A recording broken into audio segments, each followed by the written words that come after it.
Cup Gobindobhog চালের গুঁড়ো, half cup ময়দা, সামান্য নুন, আমুল দুধের প্যাকেট দুটো 10 টাকা দামের, আর 1/4 কাপ সুজি ও 1/4 কাপ চিনি দিয়ে আমি মিক্সিতে ভালো করে সব গুঁড়ো করে নিয়ে তারপরে সেইটা আমি গুঁড়ো অবস্থায় একটু ভালো করে মাখিয়ে নিলাম।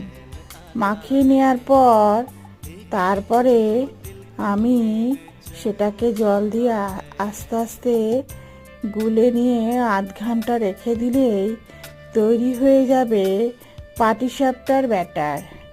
খুব সহজ পদ্ধতি। আর গোবিন্দভোগ চাল দিয়ে এই ব্যাটারটা বানালে প্রতিটা পাটিসাপটা খুব সুন্দরভাবে উঠবে।